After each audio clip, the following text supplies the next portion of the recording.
Thank you for listening to this Podcast One production, available on Apple Podcasts and Podcast One.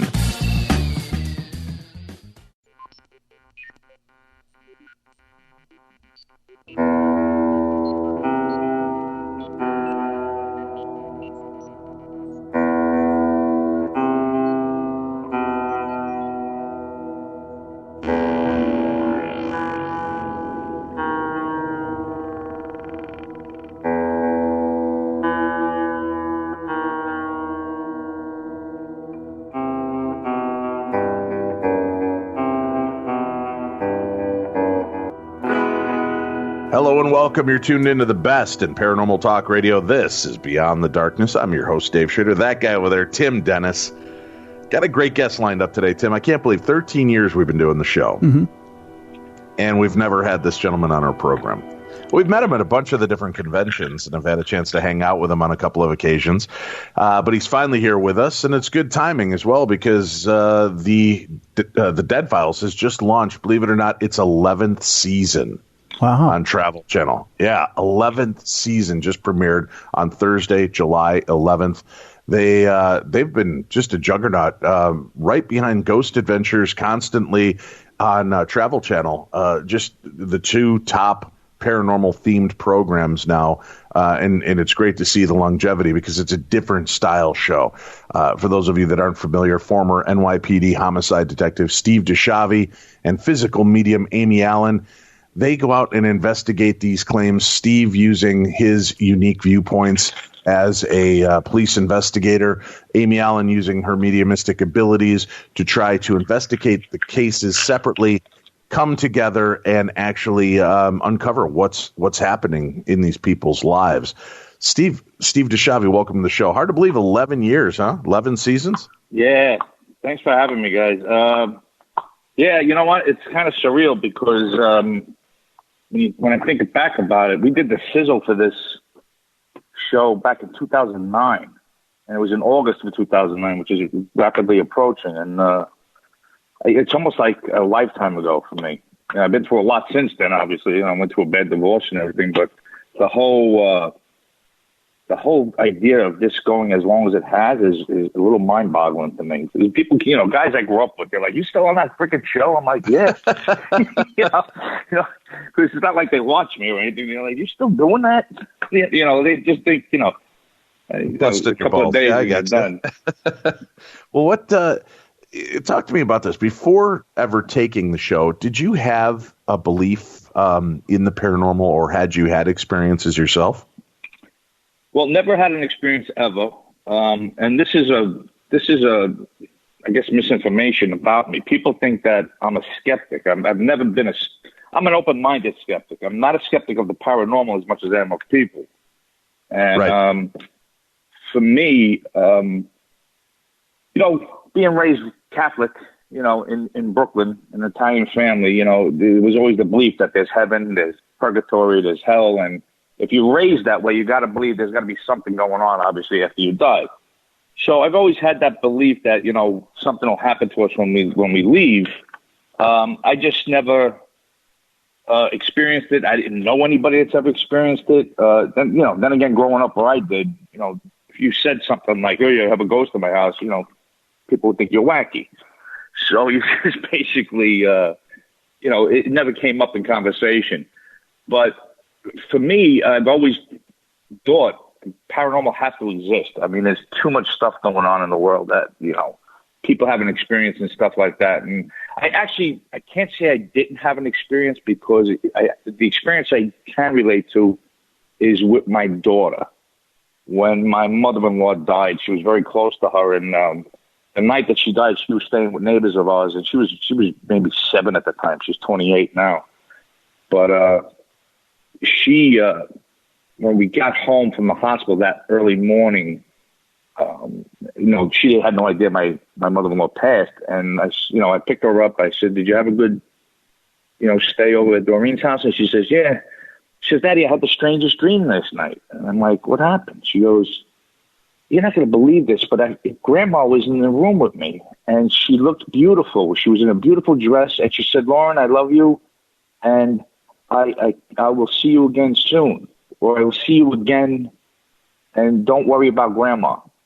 And at the time, my mother-in-law was dying from cancer, and she just, she looked terrible, obviously. But my daughter was like, she just looks so beautiful. I said, oh, that's really nice. And it was odd because my mother-in-law passed at 3:05 in the morning.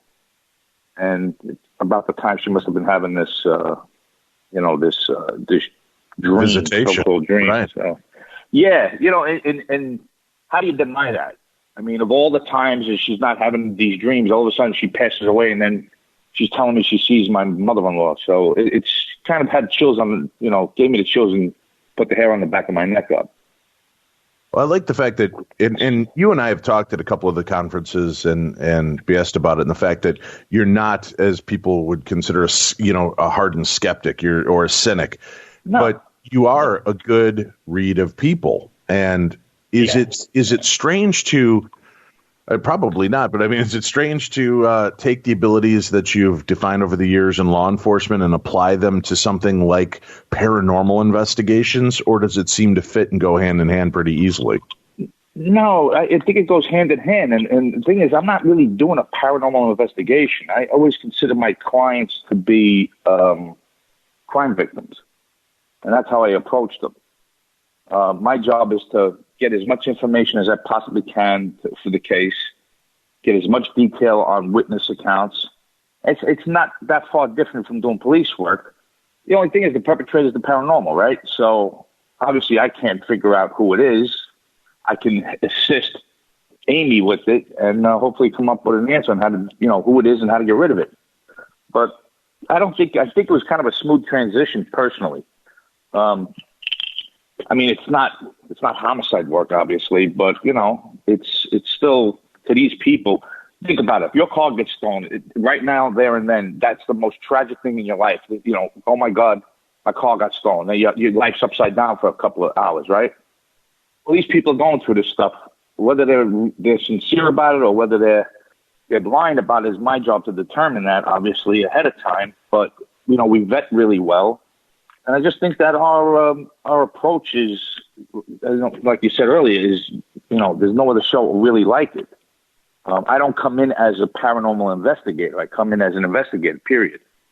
So I think that's what makes the show work. And, I'm not denying anybody. I don't give them, I believe everything you're saying, or I don't believe you either way. I just listen and make my internal judgments about what's going on. When you are talking to so many different people about one case, how do you determine if you think somebody's just bald-faced lying to you or they are delusional? Is that a tough line in law enforcement? I've got to guess you run into that in law enforcement where you talk to people that really believe they're innocent, even though they're completely guilty of the crime that you're talking to them about. Right. Well, you're talking about sociopaths as opposed to, civilians that we deal with. It's hard, but at the same time, for me, it's kind of easy to decipher if somebody's, either a crackpot or they're just trying. My biggest concern is the crackpots are easy to spot.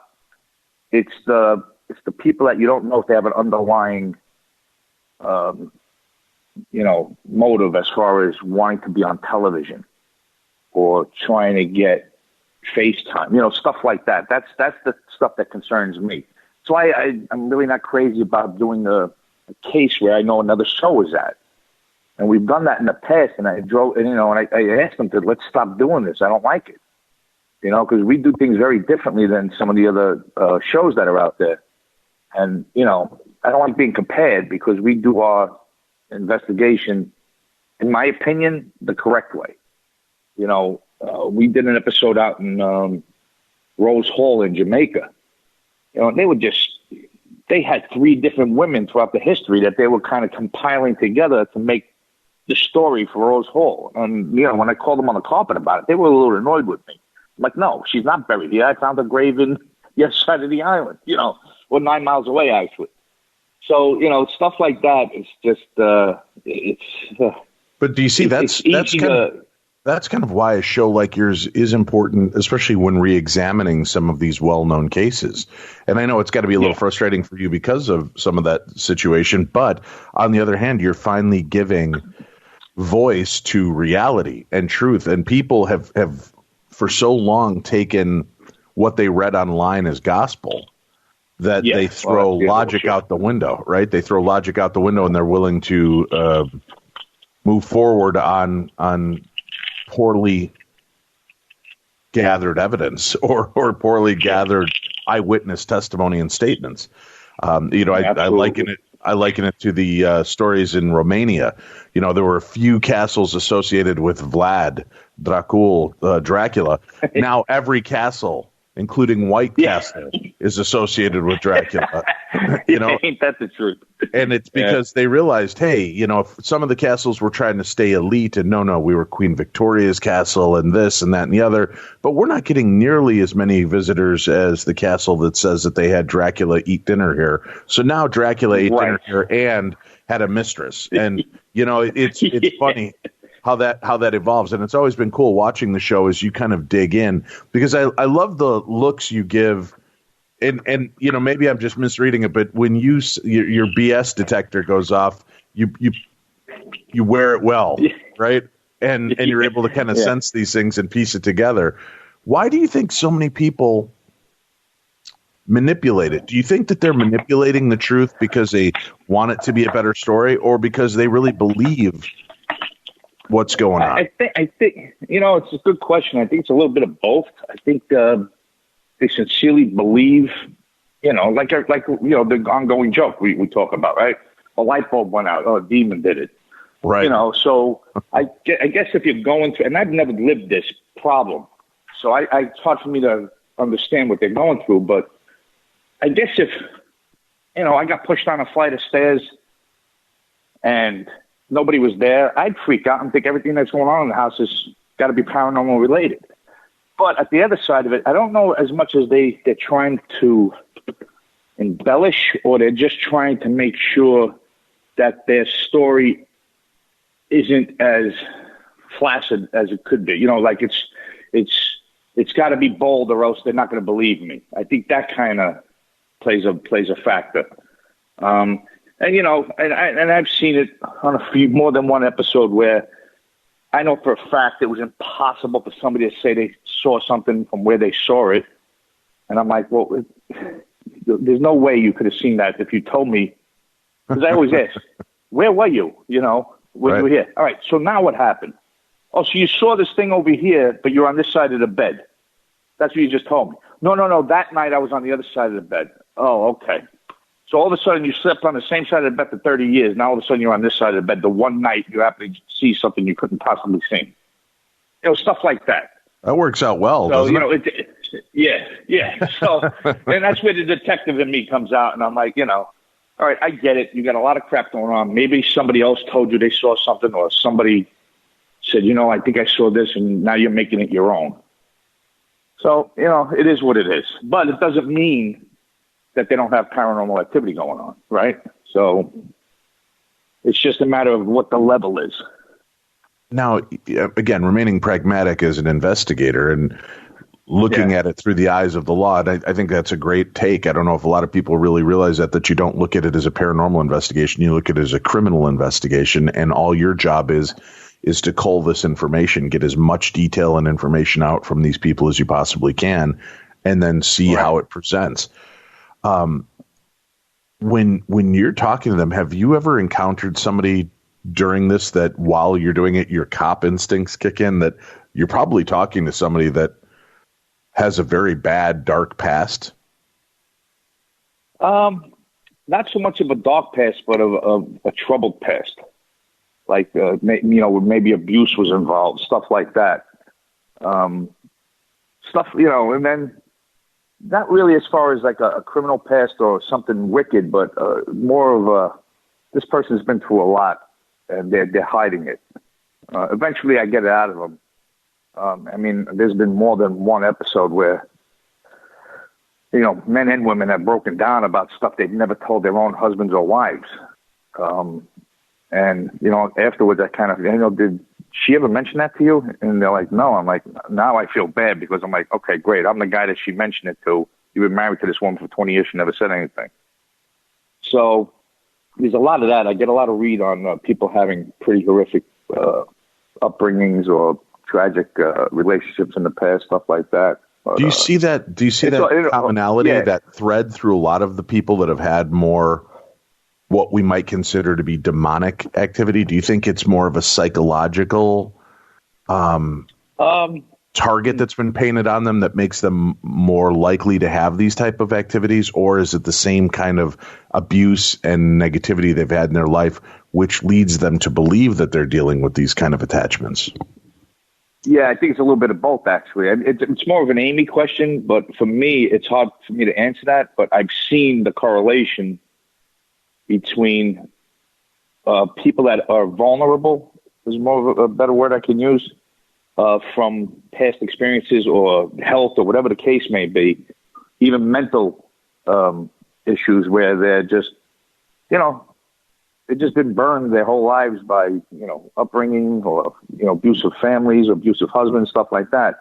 And I think the vulnerability is what I think kind of opens them up to, from what Amy was telling, which says is that, people are vulnerable, and that kind of leads the paranormal into a target, so to speak.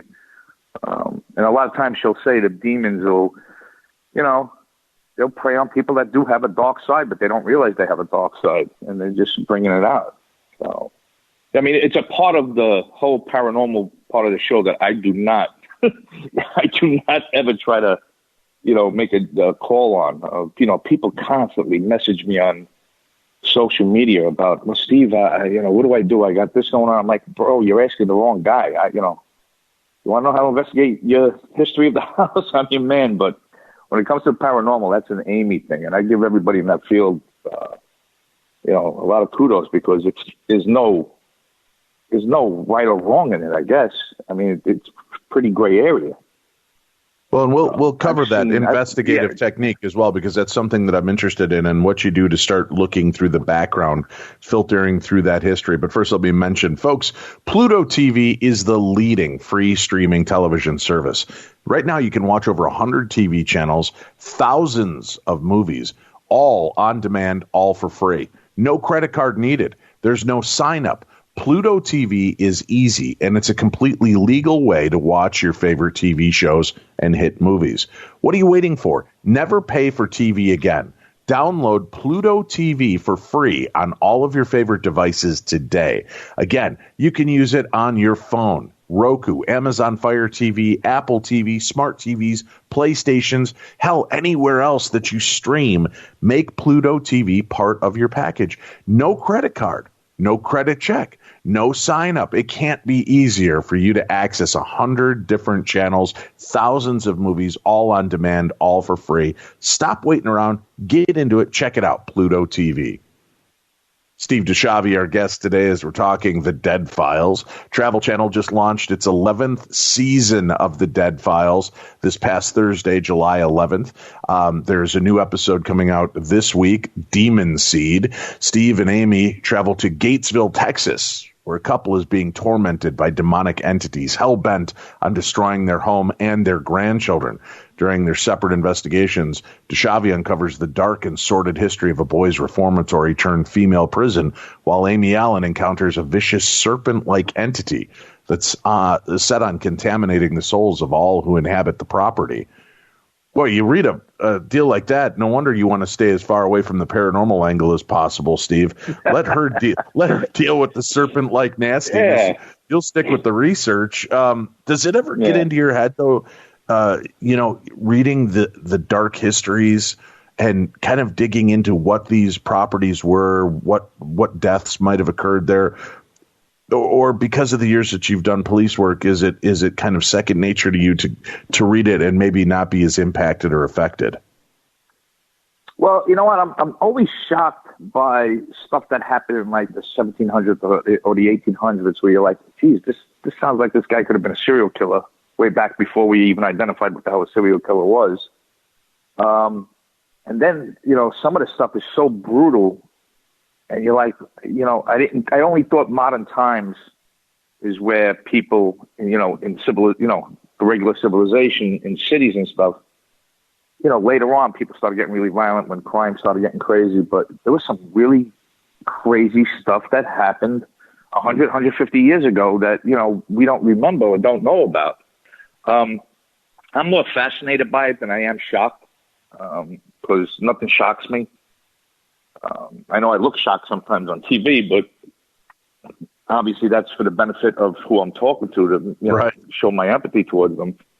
But there's nothing anybody can say to me that'll shock me. Yeah, really, it's people are, why aren't you shocked? I'm like, no. If you've heard the stuff I heard in 22 years on the streets of New York or saw what I've seen, you'll know why I'm not shocked by anything. I mean, something may be new or like, well, that's different, but other than that, nothing really shocks me. I'm more fascinated by the stuff that happened. I'm like, wow, I wish I worked on that case, or wow, it must have been tough for the cops to try to figure out what the hell happened there. And that's where the whole fascination part of it comes to me. Well, and having the opportunity, being a part of a new program myself that'll start airing this year on the Travel Channel, I love the historic shows and historic sites like you do, and looking into this. And I'll tell you, there's a case, and I got to walk that thin line, as you know, of what I can and can't reveal. But there's one case that's so well known and has this great history to it. And we started picking apart the story and found so many weird twists and turns of how people perceive this story to be. And by the time we get done with it, we were able to set this story on the right path and clear up all of the misnomers.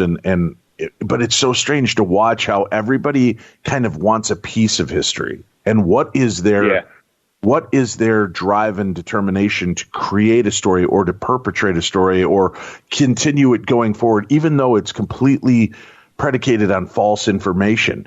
And to me, those were some of the most intriguing aspects. And like you said, to see these stories, 17, 1800s, some even earlier, and man, there were some shady ass people around all the time, Steve.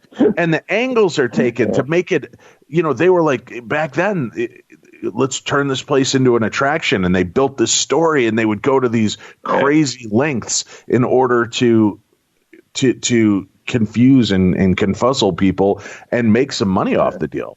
It's really remarkable. Well, there's always that monetary issue, and I think that's the big point.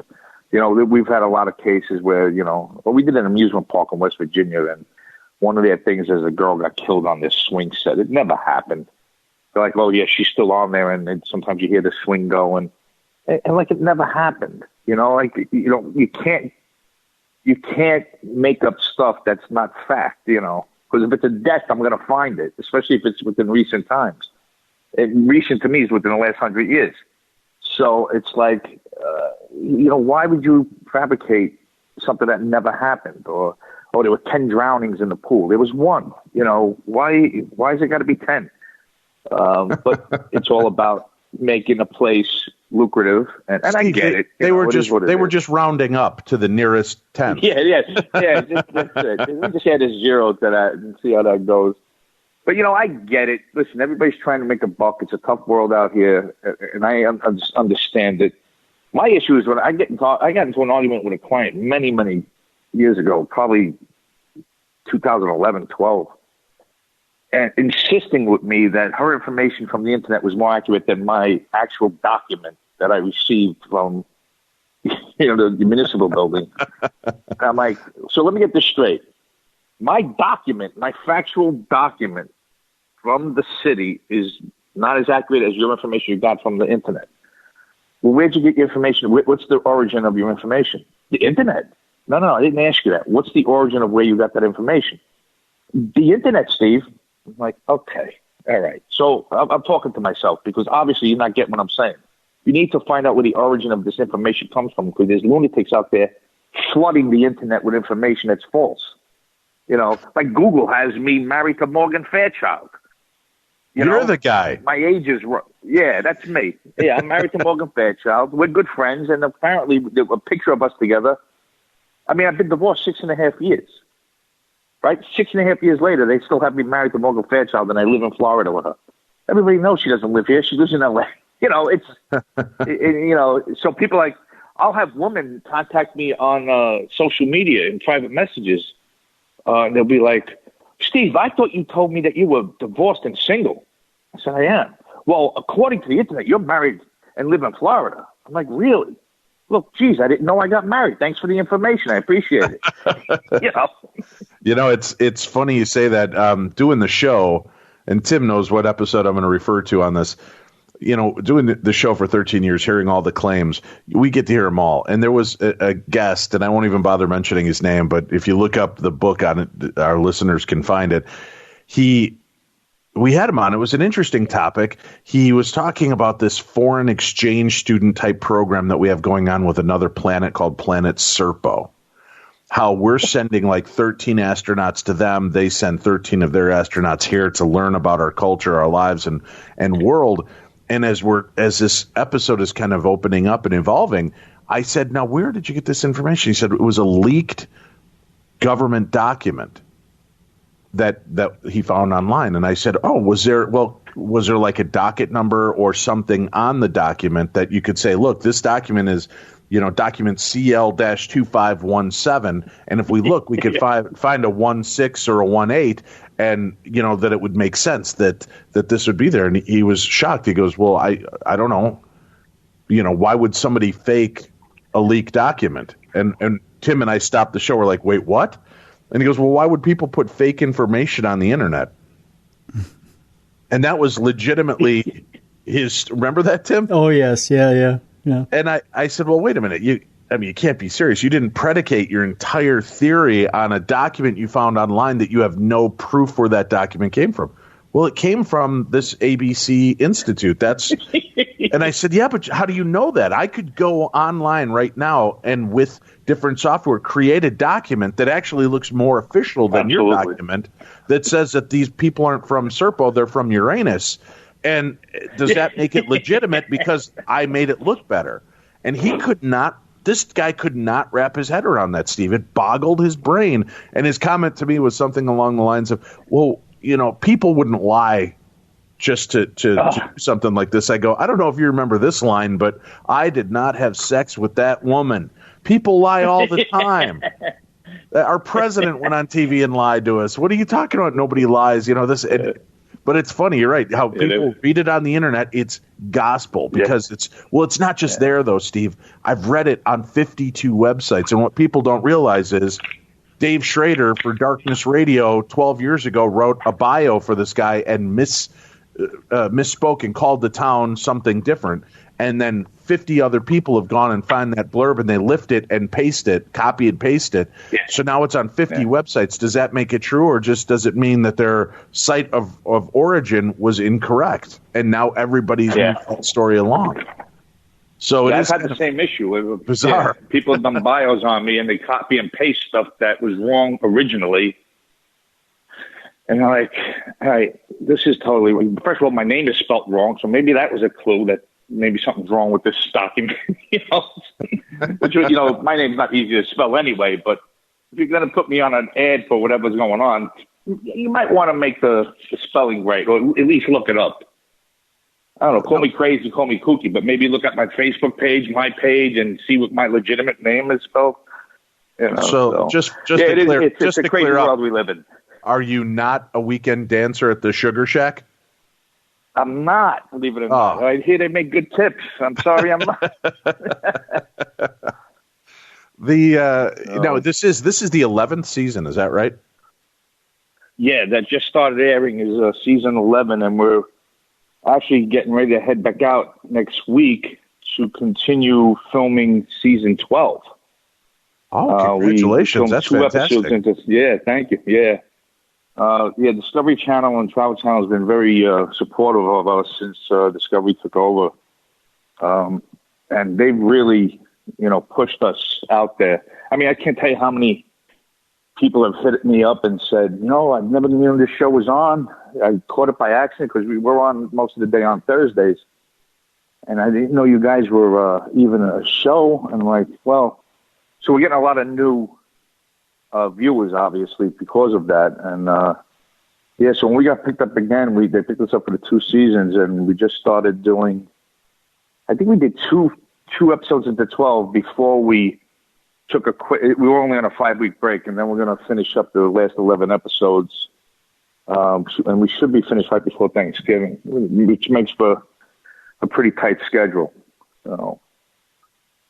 Well, let's do this. We're going to take a quick break. We'll come back with more Steve DiSchiavi, more The Dead Files right after this. It's time to get fired up, and Brad Jenkins is here to help. Check out the new show, Fired Up with Brad Jenkins, on Podcast One. Join the former White House staffer as he sits down with some of the biggest names in politics to tackle the most important issues of the day.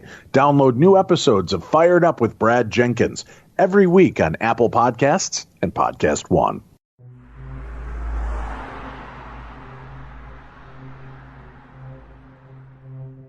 Beyond the darkness.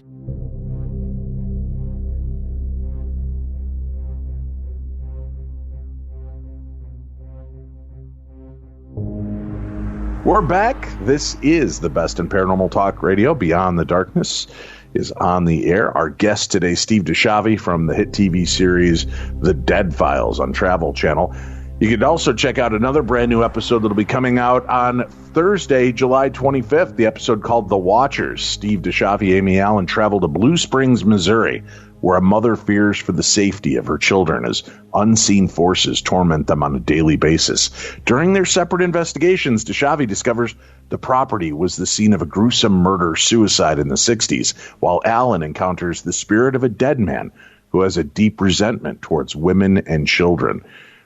Steve, when you're digging into the history, is it hard to find some of these buried nuggets of tragedy, or is it surprisingly easy to uncover suicide, murders, occult practices, strange things that take place on that property or have? No, the part of finding out stuff that's documented is easy. That's the easy part. It's the stuff behind the scenes stuff about that person that's hard to find out. Because a lot of it's speculation from historians or, genealogists. And, it's hard to really get a grasp on somebody unless, that's why I really try to get somebody that is in the family. But they're very difficult to convince into talking with you on camera, obviously. I think the documented stuff is not that, it's difficult at times. Like some states you can't get death certificates unless you're a family member. Like Pennsylvania, for instance. Texas, they'll give you everything. So depending on where you are is the level of difficulty, depending on the state. FOIL's great. Without FOIL, we wouldn't have any information. But cases that are open, like homicide cases that are considered, recent, that are considered still open, those are almost impossible to get a lot of good information on. But, I get lucky once in a while, and I'll get a detective or a cop that's involved with the case or knows about the case, willing to go on air and maybe get a lead. You never know. Not on the paranormal end of it so much, was most law enforcement doesn't buy into it. But somebody watching the show may turn around and say, you know what, I knew the guy that did that, and I've been quiet all these years, and maybe I'll say something now. So, but to answer your question, yeah, I think the documented stuff is not that difficult. It's the stuff that you really want to know about about somebody's information that's hard to get. Getting the backgrounds on these cases too, and you're the police investigator for each one of these stories and digging deep into this. When you see the tragedy and kind of heinous nature of some of the stories that have taken place there, again, as you said, you're kind of open to the paranormal and the concept of it. It's easy to see why some of these places would be haunted. But are you surprised that in some of these cases it's hung around for so long? I'm surprised that it hasn't come to the forefront. Amy will say this thing's been going on here for whatever, many, many, many years. And I think it has a lot to do with the client. I've found the common denominator is that almost everybody we talk to, every client, somebody in the family has an ability. And I think that kind of draws the paranormal to that particular family. So it's more and more that people with abilities are being haunted than, so a guy like me, right? I can walk into a haunted house all day long and nothing's going to happen. I'm just closed off. And I've been on some of these investigations as part of, going to these conventions, as you know, and nothing ever happens around me, but stuff will happen all around me. So I think the paranormal just is starting to really click on people with any slight ability, and that's where a lot of this is happening. As far as it going on for years and years, it probably has been, but it could have been a guy like me living at that location and just like, I have no idea what you're talking about. And I do try to talk to prior people that live there, and most of them will talk to you on the phone, but that want nothing to do with being on camera, and that's understandable. Have you ever, when you sit down with Amy finally and kind of discuss what's going on there, does it ever leave you unnerved when you hear the paranormal aspect of it and what the claims are and what she has encountered? Yeah, when she verifies what the clients have told me, and that, my skepticism as far as people go, when they're talking to me, I'm like, okay, I'm listening, but with the grain of salt, I'm listening. But when she verifies, and I know for a fact she doesn't know anything about these people or what they're going through. When she verifies, like almost to a detail, I mean, down to a detail, what people are going through that live in that house, and I'm like, well, I can't deny that now. Obviously, maybe I thought they were embellishing, or maybe I thought they were, not telling the truth. But she just verified it for me. So I'm always shocked by that, and I'm always shocked by her uncanny ability to, see something during her walk, and it's almost an exact match, and people must think to themselves, "Oh, they're just doing that for television." And I'm like, and I know deep down inside it's not, and I'm thinking to myself, nobody's going to believe that she, it's impossible for her to know that much of a detail. I mean, sometimes she gets it down to the let's say the right arm was broke, something weird like that. So she always amazes me, and the whole process, even though I'm doing it so long, the whole process of her walk and what she goes through and stuff like that is still fascinating, because every week it's different. Clients may have some common denominators every week where I'm seeing shadow figures, I'm seeing this, I'm hearing voices. I mean, a haunted house is a haunted house, right? But it's those little details that come out that are like, like the person that lives in this room is going to have nightmares about killing somebody. And sure enough, talk to somebody that lives in that room, and they're like, I have nightmares every night about killing somebody. I mean, that's a detail that's, unless they, it's a detail, how are you going to get it, So. Do you have, and we've just, for everybody to know as well, on today's episode, we have a link up to the official Travel Channel Dead Files page where you can go on there. You can watch season 1, season 2, season 3. So if you've missed out on the series and haven't seen it, check it out. It is by far one of the best paranormal series out there. And I love that it's a different take, and it's not filled with jump scares and silliness. This is a serious approach to the investigation process and how and why it's done the way it's done. What have been some of the weirder surprises for you in 11 seasons of doing this show? No, I don't know that I would say there's any weird surprises other than what we just talked about. Like, the weirdness to me, or the surprise for me, is how Amy can come up with stuff that I know. And people could say, it's all BS, you're just doing it because you're on the show. I know for a fact, and I tell people I'll take a lie detector test any day of the week. I know for a fact there's no way she can know this. And that for me is always the weird wow factor. I'm like, no matter how to, you say you get used to it, no matter how many times you do it, it just boggles my mind how somebody has that kind of ability, and deals with this. So nothing I could say weird other than it's just weird on how she comes up with stuff the way she does. The families and the individuals that you help through the cases, do you guys get a chance to do much follow-up? I know how tough it is coming off the road myself. You're in one episode you get maybe a couple days to yourself. You're right back into filming another episode, and you've got to learn all this new information, dig and investigate to get to the next point. But do you get a chance to ever kind of revisit or hear from the people that you help along the way? Actually, I'm in contact with a lot of the clients via social media, obviously, and sometimes I have personal phone. We both have each other's phone numbers. It's funny you mentioned Blue Springs, Missouri. Every day in my bedroom, I have a small little, stuffed animal that the little girl who really took a liking to me wanted me to have it as a gift when I left the house for helping them. It was adorable. So every time I see that, I think of that family. But I do keep in contact with a lot of them. Matter of fact, Thursday night when the show aired, I was in touch with the client from Tonawanda prior to it, talking about what was going to, are you excited about seeing yourself? And she was nervous and all this other stuff. And we're doing a new thing now where at the end of the episode, the families are doing a short little video clip and explaining kind of basically what happened and that things are working out well. So you're not getting that the activity continues stuff so they're doing a little video and then submitting it to the office and putting it at the end of the show. And I caught it. I didn't watch the whole episode. I caught it.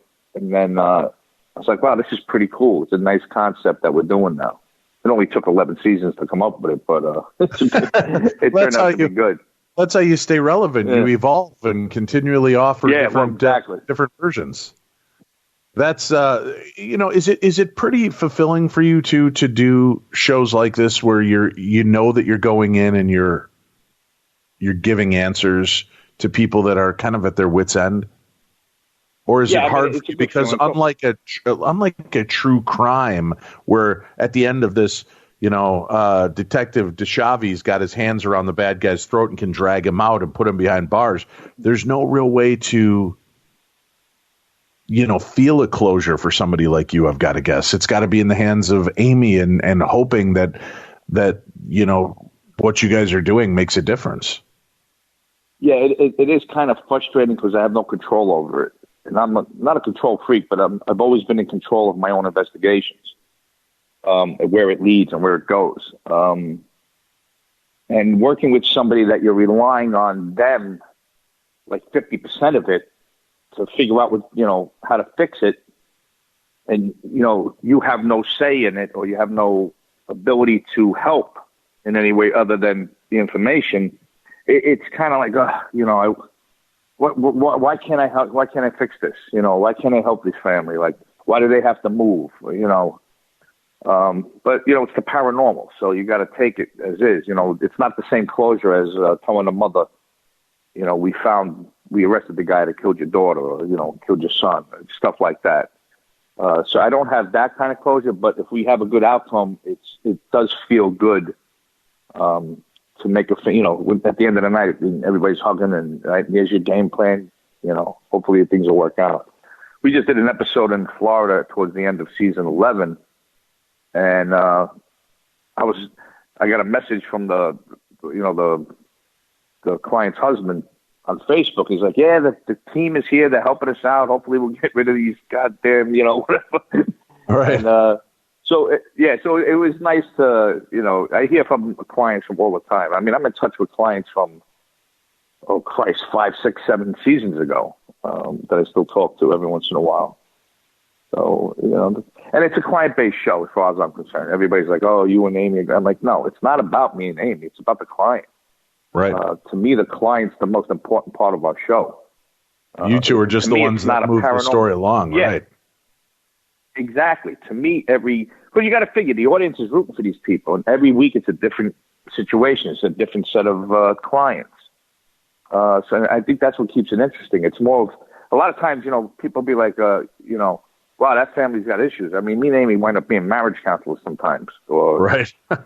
Some kind of, it's, or some kid acting out, and I'm like, listen, you rat bastard, knock it off. This is, you're driving your mother up a wall, So let me ask you how you deal with that. That when you're dealing with a family, especially a family that has children, And they're terrified of their situation. Steve, how do you set them at ease? Again, you can't cuff them. You can't mace them and drag them out of the house and tell them they're safe. Yeah. How do you get these people and the children to just kind of let go and have faith that you guys are going to do something to really help them out? Well, I think to our credit, I mean, our history on the show, I think shows people that we can help and that we are a lot of people's last hopes. And so I think they were a little more comfortable knowing that we're like, the big guns are here, for lack of a better word, like, all right, the A-team's here, the heavy hitters are in town, and they're going to help us now. I think they have a comfort of that, especially because they know we're not one of these shows that walk around with a flashlight, boogity, and, they know we're serious, even though it's a TV show, we're very serious about what we do. So I think that's a big comfort level. And, I tell these clients all the time, I said, listen, no guarantees, but we will do 110% to try to fix this. And I think that helps them. And as far as kids go, for some reason kids, just take a liking to me, most kids, and they feel comfortable around me. So I think that kind of helps them. They feel like, okay, well, this man's here. He's going to help us now. So I think that has a lot to do with it. When they're dealing with these different issues and you start digging into the background of these locations and the stories or deaths or the things that have been associated there, is it hard not to take it personally for them when you realize, hey, some shitheel died here that killed somebody else, then killed themselves, and now they're still screwing with people. Right. Is it hard to remain objective? Do you get emotional dealing with these cases as well? I try not to, and this is going back to my homicide days, because when I did get emotionally involved, it doesn't give you, you kind of lose sight of what your job is. And I learned that early on. You can't take it personal. It's hard not to. It's almost impossible to not take things personal. Because, sometimes I'm like, I wish this guy was alive because I'd kill him again just to, with this family. And it's frustrating, It's so, it's hard not to take it personal, but I do my best to try to keep, an even keel when it comes to these things, and just maintain and just try to focus on, listen, your job is to help them figure out what the hell's going on, get as much information as you possibly can, and then, move forward. So a lot of it goes back to, like we were talking about, goes back to my police days. What about the case? It's one thing to think you're dealing with the spirits of someone that died there or murdered someone there or, committed suicide. But then when you start delving into the realm of the demonic and dark forces, obviously that plays a big part in the entertainment value of a lot of these TV shows. Is that a harder pill to swallow for you? Yeah, a little bit. That and the whole alien thing and these elementals things that Amy talks about. I mean, all this stuff is, it's easy to say, oh, there's a ghost, right? That's an easier pill to swallow. But when you get into all this other stuff, it's not so much a hard pill to swallow, but it's almost like you don't want to believe that this could be real, because that's really, if it is, this is pretty messed up. You kind of like, it's a safeguard for yourself. Like, I'm not going to buy into it 100%, but if this is real, we got some serious problems, Hey, like I've had this people talk about religion with me all the time. I said, I'm not religious. I'm pretty spiritual. And, for the stuff I've seen, I said, if there's a God, he's got a lot of explaining to do, because why does he allow all this crap to go on? So, but then people tell you, well, if you believe in God, you got to believe in the devil, right? So it all comes down to personal belief. And for me, growing up Catholic, Roman Catholic, you were told, there's the devil. And with the devil comes demons, right?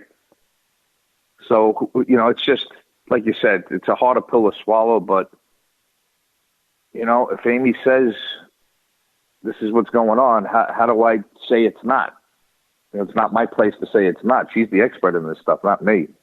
So she says it's an alien, or she says it's an elemental, or she says it's a demon, or it's an actual shadow person, which I understand that's supposed to be one of the worst things you can have.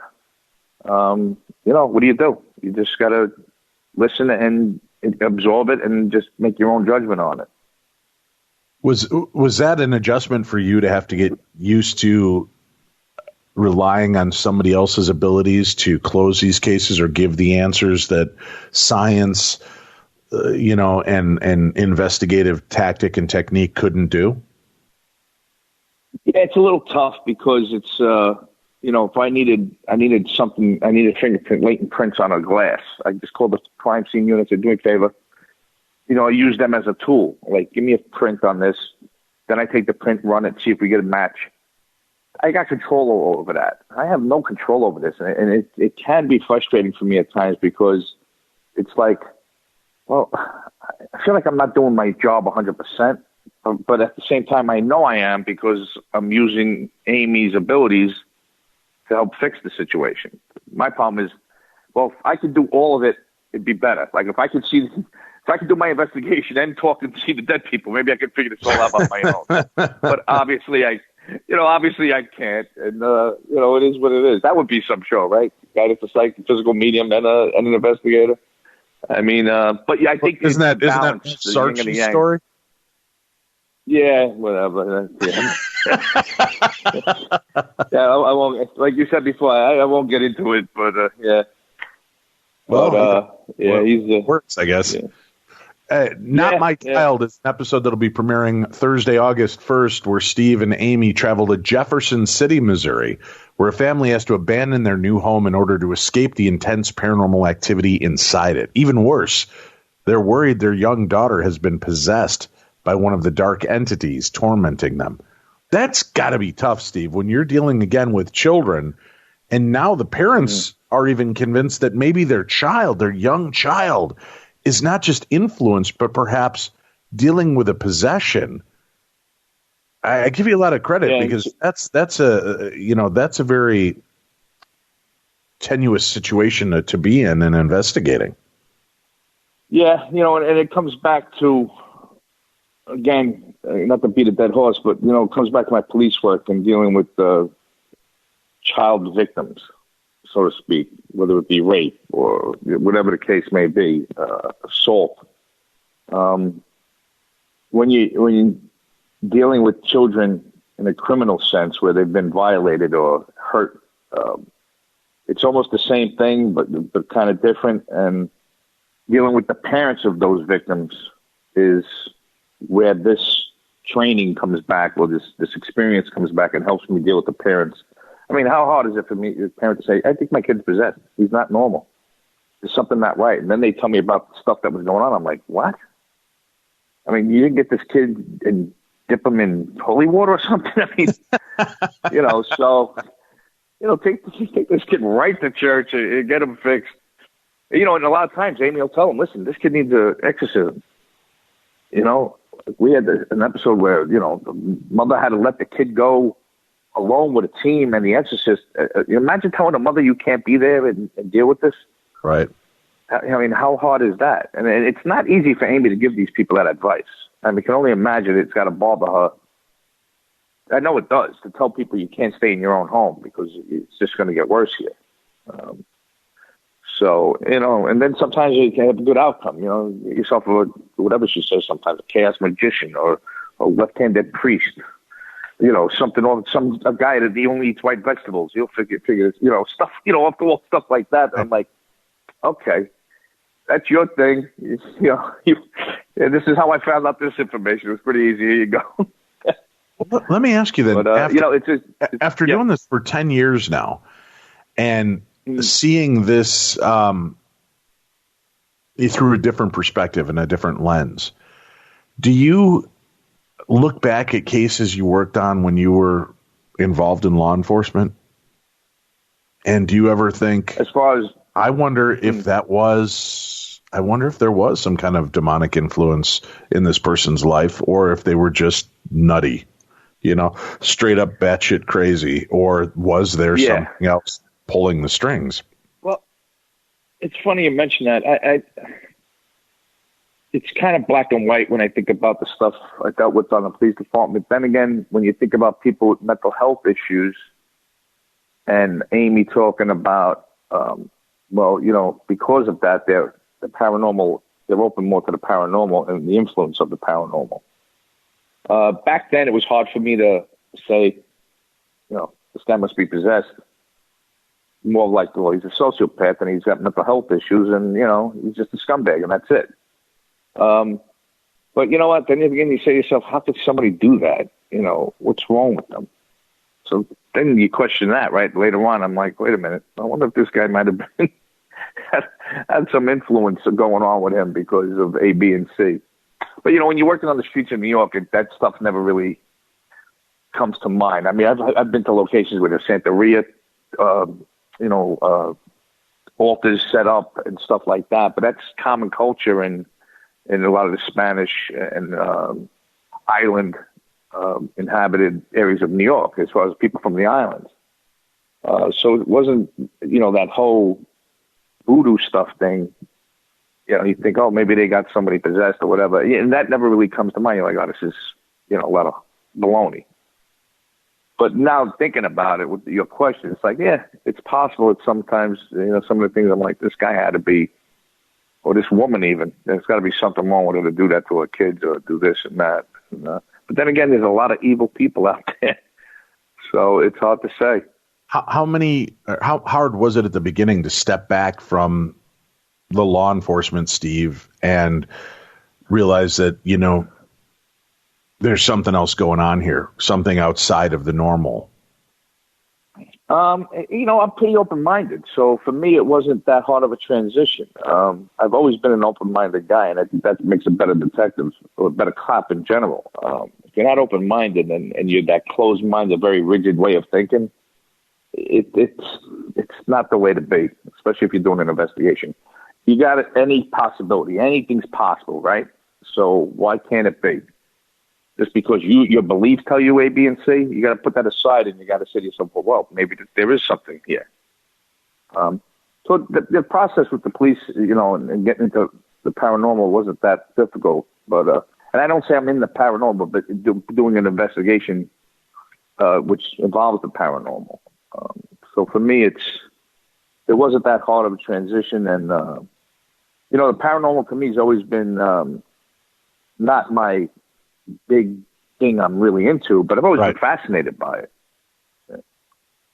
I mean, everybody wants the big question answered. What happens when you die, right? Right, I mean, exactly. Even atheists got to ask that, and they're like, well, I believe nothing, Okay, all right, big guy, whatever.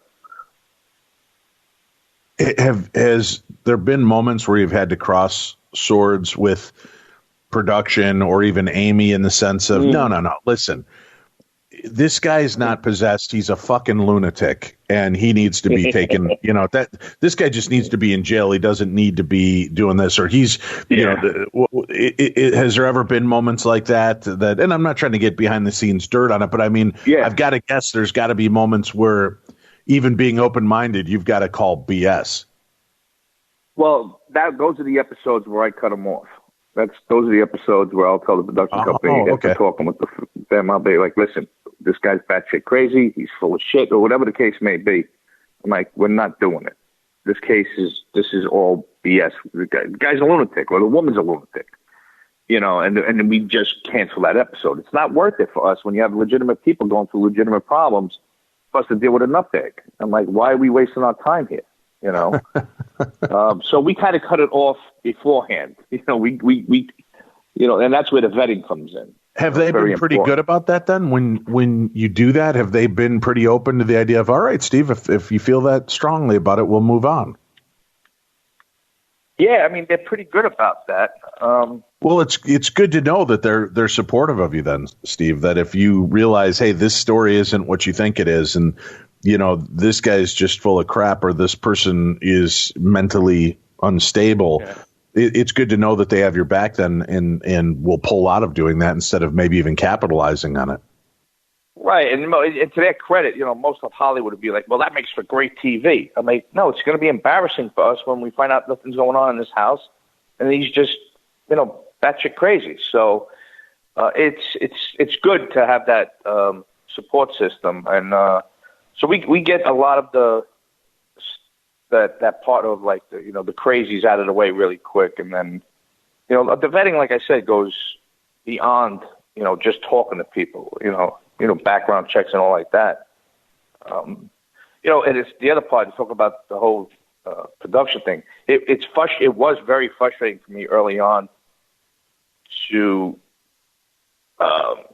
be told how questioning needs to go as far as television goes. Like, I would never, ever in a criminal investigation answer questions in the order that I asked them on television, because I'm trained and embedded with NeoTWE, right? When, where, who, what, where, and why.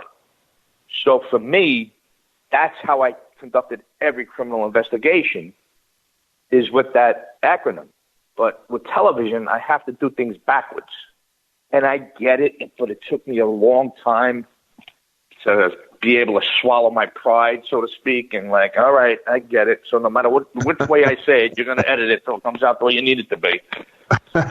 So, but I understand TV storytelling now more than, obviously I did when I first started. So storytelling is an art form for producers, that's what they do. With me, I'm like, I just want to find out what the hell's going on and who's doing what, and, So it's a little bit different on my end, but you have to work together, and that's what me and the producers do. And we do it in we've got long going on relationships. I mean, we've had producers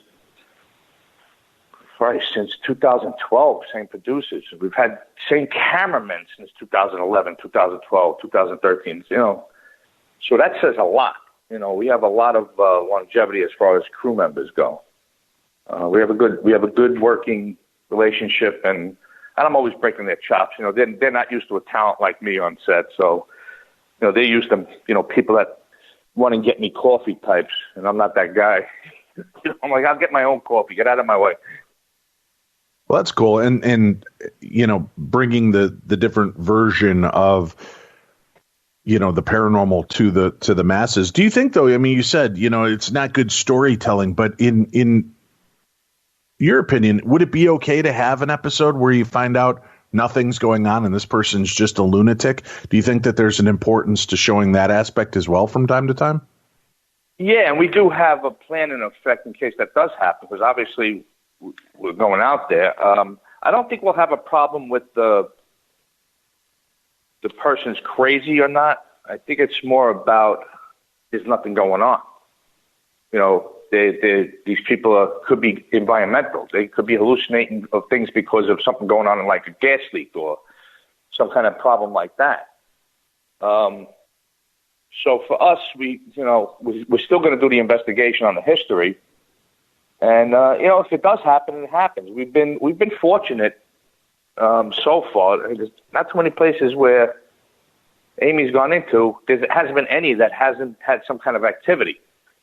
Whether the activity matches what the client says happened or what they think is going on, a lot of times it's totally different. Or, clients swear, I think it's this, I think it's that, and it's like, yeah, you're way off, And that's where that's where that comes in. But we haven't been, we'll see what happens. It'd be interesting to see how that plays out, though. And we're not the type of show that puts a square peg in a round hole. We won't do it. It is what it is. And I think that's what makes our show that much more credible. We're not going to force it. A lot of times me and Amy, stuff I uncover, she's like, no, I don't think it's that. Okay. All right, you don't think it's part of this history? Fine. What do you think it is? You're the expert. You tell me what you think it is then, if this is not it. If you could for 1 week become Amy Allan, to have those abilities and see the things she sees and experience the things she experiences when going into these locations, is that something you would want to do even just to try it, or is that something you'd rather just leave in the hands of somebody else? That's a good question. It's like everything else. I'd like to know what the process is and what her experiences are, because that'll give me a better understanding maybe of what she goes through, plus how she's seeing things and how it may be different from what, like her, she'll always say, I perceived it to be this. Maybe her perception is off, or maybe, so I'd like to see how she's seeing things. Yeah, I mean, that's a good question. I've never been asked that. Yeah, I think for a week, give it a shot, see what happens. Is there times you have to comfort Amy as well because of what she is seeing and dealing with? I mean, she's kind of seeing the horrors that you would have to see as a police investigator on set. She's seeing the paranormal version of it that's inaccessible. I think she's a pretty tough woman when it comes to that. She's been doing it for so long, and so I always equate her as being like on the job, like she's just doing what she does because that's her thing. There have been times she's been upset, and I've tried to comfort her, but she's not a touchy-feely type of girl. So, trying to play are you okay type of thing, she doesn't handle too well. So, I just like, all right, you're all right. She's not a... No, I got you. No, I'm with you. Yeah. Well, season 11, it just kicked off on Thursday, July 11th. Brand new episodes are going to be coming out every Thursday, so you can continue to check out the Dead Files. If you have lost touch with the Dead Files, it's a great time to jump back in and start watching it. If you are not familiar and this is new to you, don't miss out. It's a great show with an interesting angle and perspective on the paranormal. Unlike many of the other shows that have been out there, this show takes a very interesting approach to it. And I think you guys are, I think you're like the second longest running paranormal TV show out there now, aren't you? It's a good question. I never even thought about that. So I think I think Ghost Hunters made it to like season 10 or 11. You're already filming season 12. I know Ghost Adventures has been around for I think they're on like season 15, but you guys, you've been out there silently holding vigil and keeping people entertained for quite a while now. Yeah, and early on with no, what do you call that, advertisement of us. I mean, we're pretty much a cult following. Right, well, it's nice now. They're credited. Yeah. Nice now that Discovery and Travel are behind this push for paranormal programming and giving you guys your due. So it'll be good to see that going forward. And please come back and visit with us anytime when you've got inside stories and strange things happen, and we'd love to know more about it, Steve. Absolutely. I enjoyed talking with you guys. It's nice to have a radio interview where I can't get my sentences in. Demon Seed episode airs on July 18th. The Watchers will be on July 25th. Not My Child, August 1st. It's a brand new series, or season, I should say, that just kicked off. How many episodes are we? Is it 12 episodes in this season or 10? No, there's 13 in all the episodes we've done from season 3 on. There's been 13 episodes each season, so that works out well. It's an odd number, but it's a good amount of episodes. Not when it's not like when I was paranormal. A kid. Yeah, I know. I mean, not like when I was a kid. You'd get 25 episodes a season. And just now they break it up. So, wow, that's cool. Well, continued success, my friend. I'm hopefully in the future our shows will be able to cross over. Maybe we'll get a chance to work together. I'd love that. Anything new would be refreshing and be enjoyable. It's great talking to you guys. I appreciate you having me on and pushing the show the way you have. Certainly, it's the best of luck on yours. We appreciate that, and we'll be in touch again soon. That's it for this week, kids. We'll be back again next week with more of the best in paranormal talk radio. And don't forget, Tuesday, check out a brand new episode of True Crime Tuesday. We've got some great stories to share, plus dumb crime, stupid criminals to make up for the last 2 weeks. So make sure you tune in and check that out. We'll be back again next Saturday and Sunday right here on Beyond the Darkness.